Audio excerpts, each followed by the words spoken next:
Bienvenidos a este video. Este video es la continuación del tema de enrutamiento dinámico. En el video anterior vimos la configuración de el protocolo de enrutamiento llamado RIP. Y pues en este caso vamos a ver el protocolo de enrutamiento OSPF. OSPF significa Open Shortest Path First, el primer camino o el camino más corto primero. Y pues vamos a ver un poco de más o menos cuál es la filosofía que utiliza OSPF para trabajar. Primero, OSPF ya les había dicho qué significa. Y es un protocolo de enrutamiento de estado de enlace desarrollado para reemplazar a el protocolo vector distancia RIP, que fue el que configuramos en el video anterior. Pues OSPF es un protocolo sin clase. Eso significa que podemos configurar redes que estén subneteadas, ¿verdad? Con diferentes máscaras. Y pues para trabajar OSPF maneja el concepto de áreas. Divide la red en áreas más pequeñas para hacer que sea más fácil la administración. Y algunas de las características de OSPF es que es sin clase. Habíamos dicho que permite poder publicar redes que estén subneteadas. Es más eficiente que RIP, ¿verdad? El algoritmo es más eficiente que el protocolo anterior. Es mucho más rápida la convergencia. Vimos que la convergencia es cuando todos los routers se encuentran y pues se están comunicando. Entonces en el caso de OSPF la convergencia es mucho más rápida. Es escalable. El hecho de que trabaje en áreas pues se permite que yo pueda escalar la red y pues sea más fácil de administrar. Funciona mucho mejor en redes grandes que el protocolo RIP. OSPF pues se utiliza en muchos proveedores de servicio por la escalabilidad que permite lograr. Es algo que muchos protocolos, otros protocolos no han logrado hacer. Y pues la ventaja, la última característica es que permite asegurar la conexión o el enlace entre los routers. Eso significa que podemos habilitar autenticación entre los enlaces de OSPF. Eso va a permitir pues que la conexión entre los routers sea segura. Y bueno, algo que es importante mencionar es la distancia administrativa. La distancia administrativa es un valor que utilizan los routers para poder escoger qué ruta es la que va a tener más precedencia a la hora de poder leer la tabla de enrutamiento. Entonces las rutas que están conectadas directamente tienen una distancia administrativa de 0. Todas las rutas estáticas tienen distancia administrativa de 1. Pues aquí tenemos la ruta sumarizada de IGDP, tiene una distancia de 5, ¿verdad? Es un protocolo que no hemos visto. También está BGP. BGP externo tiene una distancia de 20. IGDP interno una de 90. Y aquí está IGDP que tiene una de 100. Pues la de OSPF que es 110. Y aquí también aparece la de RIP, ¿verdad? Que es de 120. RIP tiene una distancia administrativa mayor que OSPF. Entonces, si tenemos RIP y tenemos OSPF en nuestro router, el router siempre va a preferir las rutas de OSPF que las de RIP, por el hecho de que la distancia administrativa es menor. Y si tenemos configuradas rutas estáticas, el router siempre va a preferir va a preferir las rutas estáticas por la distancia administrativa antes que cualquier ruta de los protocolos de enrutamiento. Entonces la ruta estática siempre va a ser prioridad que las rutas que hayan sido descubiertas por OSPF o por RIP. Entonces esa es la es el funcionamiento o concepto básico de las distancias administrativas. Y pues vamos a hablar un poco del funcionamiento de estado de enlace. Pues aquí tenemos una topología con 5 routers. Y el primer proceso que hacen los routers es intercambiar paquetes de saludo. Estos paquetes de saludo sirven para que los routers puedan ponerse en contacto y puedan definir, ¿verdad?, o crear una adyacencia entre ellos. Entonces los paquetes de saludo pues realmente son muy importantes porque permiten poder entablar comunicación de un router a otro, y los paquetes de saludo mantienen al protocolo de enrutamiento informado de si los enlaces están trabajando. Si por alguna razón este enlace deja de trabajar, entonces R5 deja de recibir paquetes de saludo de R4. Cuando esto sucede, cuando deja de recibir los paquetes de saludo, R5 lo declara como inalcanzable. Entonces R5 elimina este enlace de su tabla de enrutamiento y de su base de datos de estado de enlace. Cuando eso sucede, él empieza a enviar actualizaciones a los demás que este enlace dejó de estar disponible. Bueno, ese es el proceso básicamente. No vamos a meter mucho a eso, solo tenemos que entender que los paquetes de saludo pues mantienen las relaciones de adyacencia entre los routers, y realmente por eso es que son importantes. Después de los paquetes de saludo, los routers intercambian LSAs. Los LSAs es la abreviación de Link State Advertisement.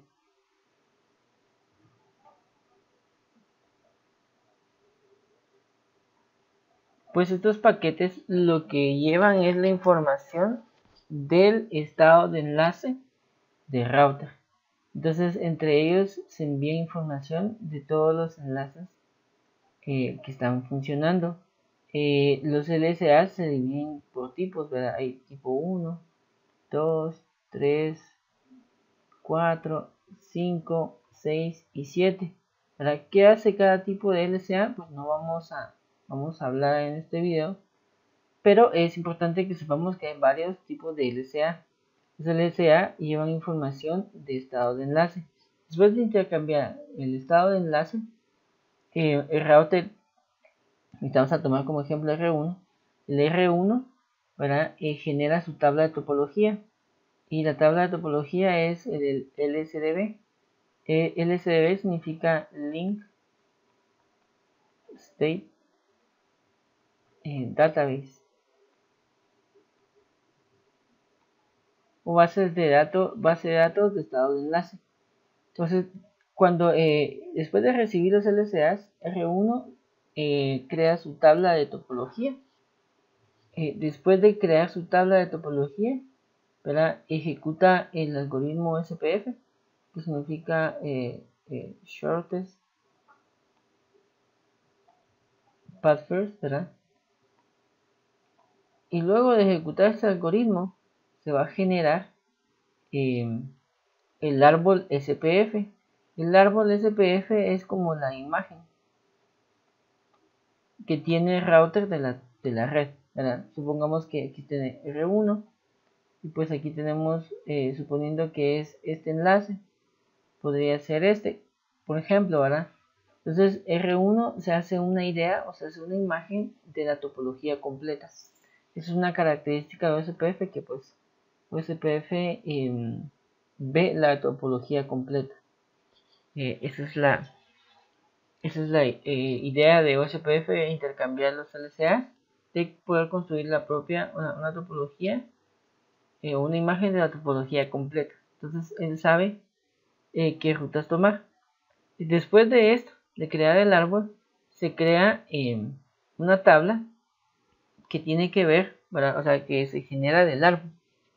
Entonces en la tabla aparece un destino, ¿verdad? Aquí tenemos la red 10.500 de una 16, que es esta, y la ruta más corta para llegar a esta red de aquí, es mediante desde R1, que es donde estamos, hacia R2, por este enlace. Y el costo es de 22, porque aquí tenemos costo 20 y aquí tenemos costo 2. Entonces, el costo para llegar hacia esa red es de 22.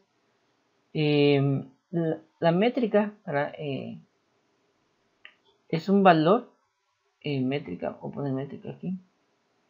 La métrica es un valor que les sirve a los routers para poder saber cuánto le cuesta llegar a un destino.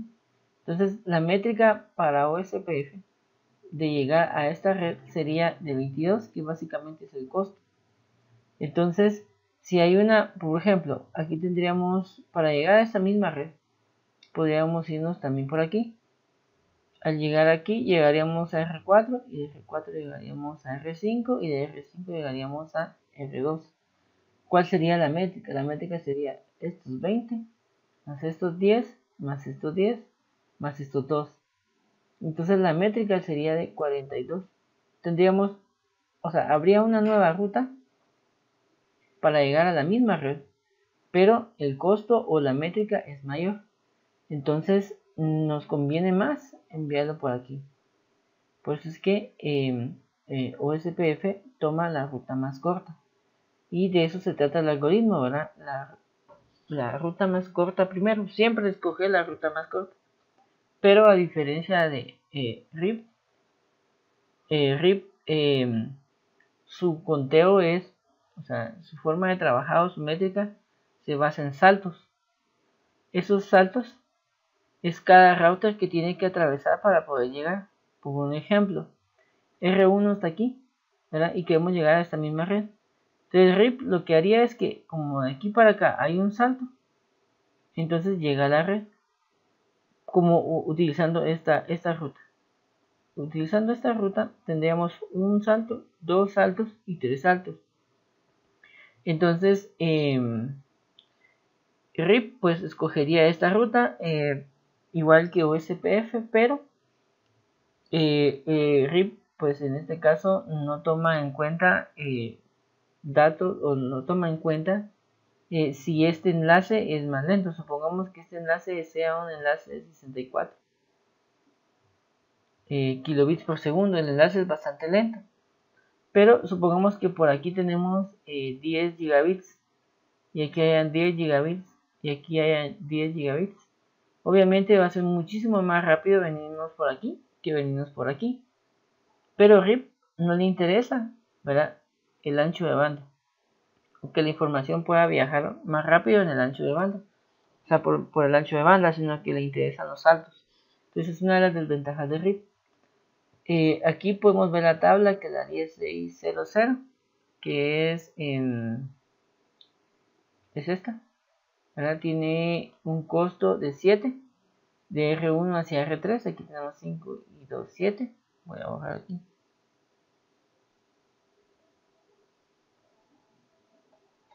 Voy a borrar todo esto.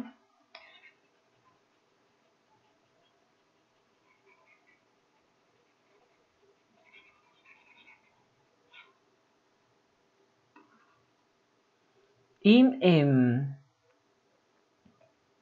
como vemos, para llegar a la red 10600 es de 7. Para llegar a la red 10700 desde R1, ¿verdad? La 10700 la tenemos aquí.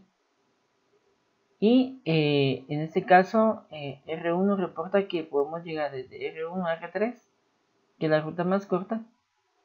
Y tenemos aquí 5, 2, 5 y 10. Entonces sería 15. Para llegar a la 10800, la 10800 está aquí.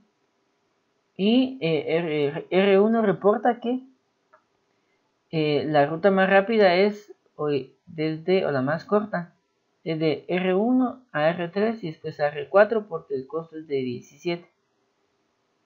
Aquí tenemos un camino más directo en vez de venirnos para acá, pero el costo es de 20. Aquí el costo es de 5 más 10 más 2, que nos da 17. Entonces, en este caso, no importa que haya una ruta más directa, sino que cuál es la ruta más corta. Y eso se calcula a través de el costo, ¿verdad? Para el costo, para calcular el costo de una ruta hay una fórmula especial que utiliza OSPF. Eso es algo que no vamos a hablar en esta presentación. Pues esa era una idea para que pues tuviéramos la idea pues de más o menos cómo trabaja OSPF. El proceso obviamente es mucho más largo. También está el asunto de las LCAs, qué tipo de LCAs son las que se envían, de cuando es una topología o de área única. Por ejemplo, son cosas que en este caso no vamos a utilizar. Pues nos vamos a pasar a la configuración de CPF. La configuración de CPF es pues sencilla. En el modo de configuración de CPF de router, pongámosle configuración global, colocamos router OSPF 10. Este 10 es un número de proceso. Es como se va a identificar el proceso dentro del router. Por ejemplo, tenemos router OSPF 10. El proceso 10 va a administrar las rutas y todo lo demás. Entonces podemos tener, supongamos, varios procesos. En el caso de USPF, ese valor puede ir entre 1 a 65.535. Puede ser 1, 2, 3, 4, 5 y así. Entonces, este es un número de sistema autónomo, ¿verdad? O un número de proceso, se conoce de esa forma. Entonces, para empezar la configuración, el primer comando que tengo que colocar sería este. El segundo comando es configurar un ID. Este ID me va a permitir diferenciar un router de otro. Entonces supongamos que este es el router 1 y tiene un ID de 1, 1, 1, 1, como el que tenemos aquí, ¿verdad? Este de aquí. Entonces este router es el 1, 1. Cuando intercambia información con el R2, supongamos que este es R1 y este tiene el ID 2, 2, 2, 2. Cuando intercambia información con el R2, R2 se va a dar cuenta que el que le está enviando información es el 1, 1, 1, 1, que es el R1. Entonces va a poder identificar que nosotros vamos a poder identificar y el router va a poder identificar que el que realmente le está enviando información es este router. Entonces el router ID nos permite identificar cada router dentro de la topología. El comando para hacerlo es este. ¿Cómo habilitamos OSPF? Para eso utilizamos el comando network, ¿verdad? Este comando también utilizamos en RIP, con la diferencia de que aquí agregamos un par de parámetros más. El comando network, esto que tenemos aquí es la dirección de red a donde quiero llegar. Esto que tenemos aquí es el wildcard de la red a donde quiero llegar, que es el inverso de la máscara. Y esta es el área en donde vamos a trabajar. Entonces, siempre vamos a trabajar en el área 0. Siempre. Y el área 0 siempre va a ser el área inicial. Y todo lo que vayamos a trabajar pues en este curso y lo que vayamos a ver en este video se va a trabajar en el área 0. Básicamente esa sería la configuración. Lo único que nos faltaría es las interfaces pasivas. Las interfaces pasivas son interfaces que no envían actualizaciones, ¿verdad? Y pues eso ya lo habíamos visto en el video anterior de RIP. Pues básicamente lo mismo en el modo de configuración de router. Ponemos pasivo interface y la interfaz que queremos que no envíe actualizaciones. Básicamente esos serían los pasos.